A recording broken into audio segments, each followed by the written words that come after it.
Halo semuanya, hari ini aku mau ngomongin sesuatu yang sebenarnya sangat mengganggu media sosialku. Dan ini bener-bener rame banget, dimana ada banyak berita yang memperlihatkan bahwa bullying sekarang tarafnya bukan cuma sekedar ecek-ecekan bapak lagi, tapi sekarang beralih sudah membawa bapak untuk perlindungan dengan segala kekuatannya. Sekarang aku mau bahas tentang fenomena yang lebih parah, yaitu bullying yang dibackingi orang-orang besar alias mereka yang punya kekuasaan dan cukup berpengaruh. Tonton video ini sampai habis biar kalian gak salah paham. Gak usah lama-lama lagi, silahkan seruput kopinya dulu dan mari kita mulai.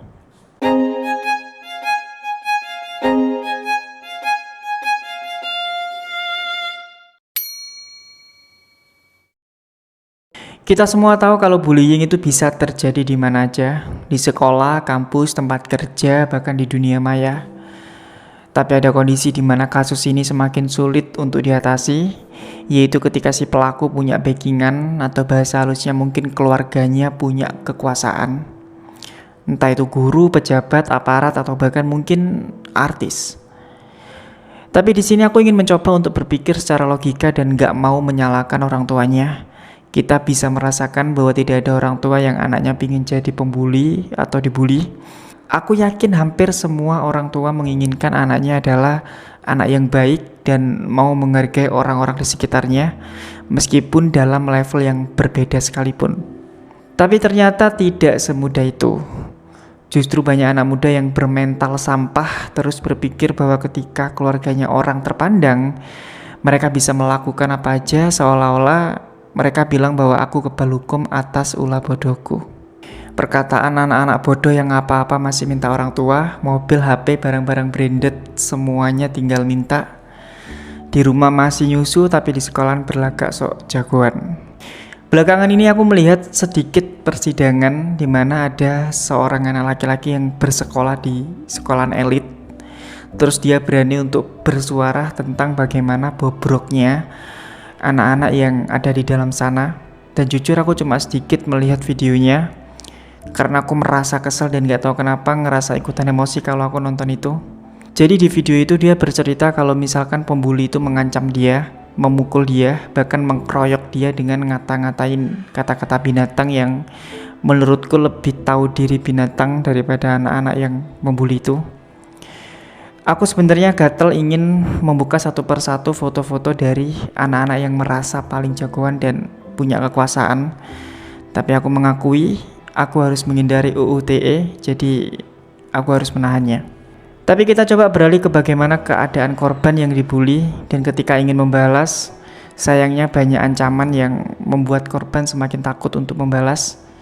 Dan bahkan teman-temannya sekalipun juga takut karena si pembuli punya backingan yang katanya kuat. Coba rasain betapa hancurnya mental korban bullying ini ya.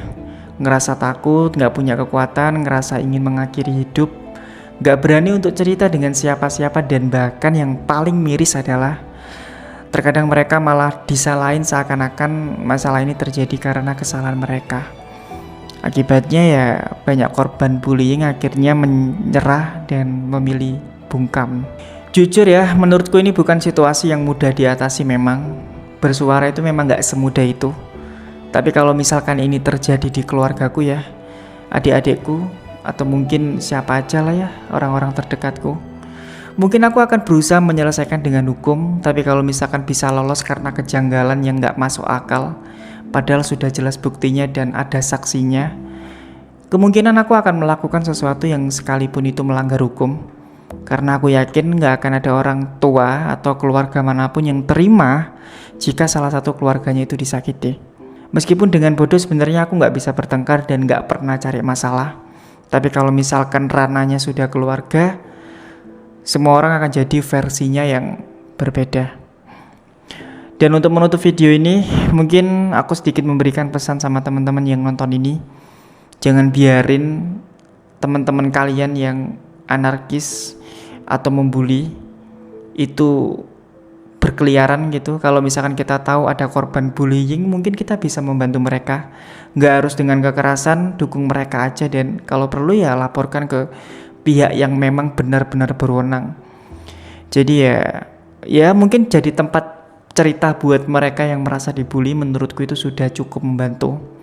Dan untuk para pelaku bullying, coba kalian ngaca dan sadar kalian ternyata sepengecut itu dan sebinatang itu. Mau sebesar apapun kekuasaannya, sekuat apapun kalian, semua itu akan ada titiknya berhenti dan pasti akan selesai.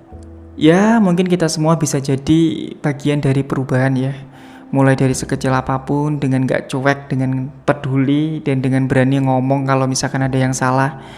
Dan ingat, gak ada manusia yang layak diperlakukan rendah cuma karena ada orang kuat di balik pelaku bullying.